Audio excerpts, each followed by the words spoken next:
All right, what's up, guys? The next step is to, as mentioned, is to get into setting up the Facebook Pixel. Now, this is not something that you need to be intimidated by, but it's a little bit of code, a little code snippet that you get from Facebook, the Facebook Business Manager, and you can drop it into your website. Now, what it does essentially, it's sort of like Google Analytics, if you've heard about Google Analytics. When somebody visits your website, the code actually sends a little bit of data back to Facebook Business Manager, to your Business Manager account, and it tracks that user's behavior on the website. What this allows you to do back in Facebook is use that data to target ads specific to them. So I'll give you a couple of examples. Let's say you're running a winery and you've got a couple of parts to your business. One might be your normal weekday restaurant business, and your other might be weddings. So if you can track that data from your website in Facebook and actually say in the Facebook ads platform, okay, to this person that's been to a wedding page, I want to advertise this. To this person that's been to the restaurant page and want to advertise this, you can start to see that there's some real advantages and real opportunities that you can leverage to do that. I would say particularly in the wedding side. So often in that side of the business, it might take the that buying cycle or that customer journey might be a really long one. It might be 6 or 12 months where they're sort of trying to work out who the right venue is for them.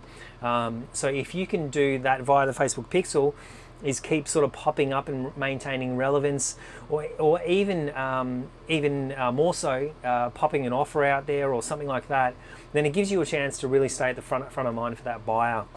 So that's what a Facebook Pixel is. Let's quickly jump in and show you where to find it and what you need to do with it.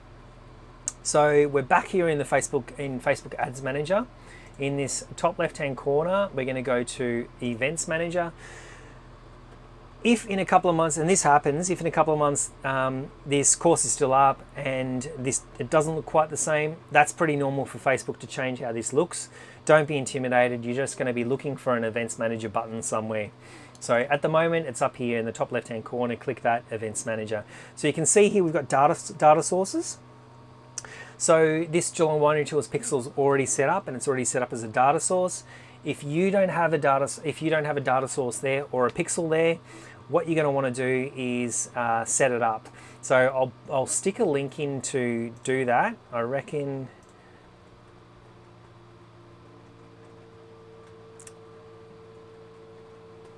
No.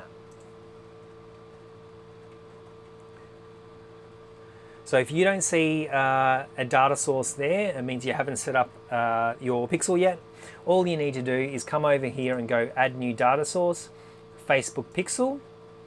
You'll give it your name and you'll drop in your website, click on the terms and conditions, and then you can hit continue. And when you do, what it's going to give you is something like, let's go and try and find this.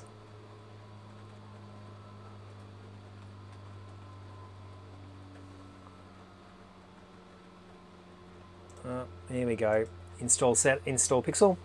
So manually add code to Pixel. So you can see here that for some websites, if you've got a Squarespace site or a Shopify site, it looks like they're going to make this extremely easy.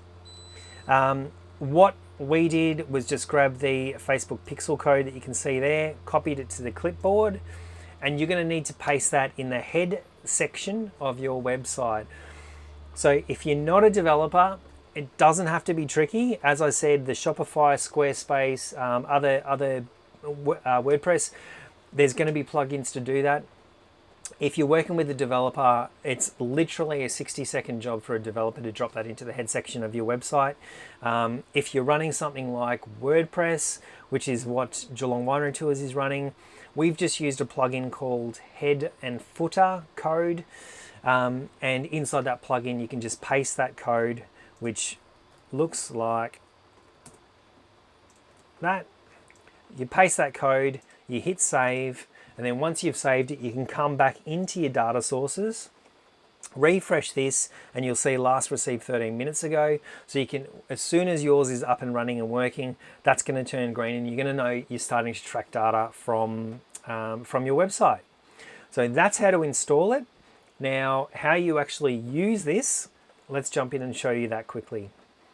So if I come into Events Manager and come into Audiences, again, if you haven't done this before, nothing to be intimidated about, but you're not going to see anything here. You can see here that we've got a couple of audiences set up utilizing that pixel. So once your pixel is set up and you're starting to track data, you can go create audience, custom audience, and you can do an awful lot with this. So I'm going to say use your source, your website as a source. And we're going to say all website visitors who visited specific page. Let's say we did have a wedding page.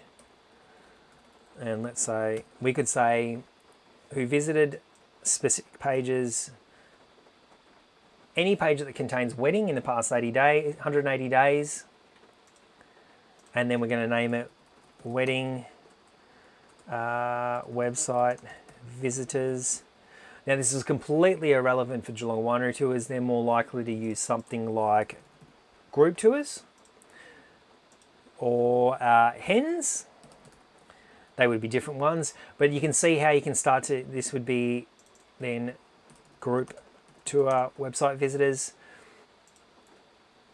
Let's create that audience. And that's going to take a little while for Facebook to populate. And group tour websites, it says it's already done, which is great. This is only a small audience. It's not a massive business. It's quite nichey. So depending on your audience size, your website traffic, that might be a bigger audience. But nevertheless, it's not necessarily a massive audience, but it is a very tightly defined audience. So we know these people are aware of our brand. They've been to the group tour page on the website.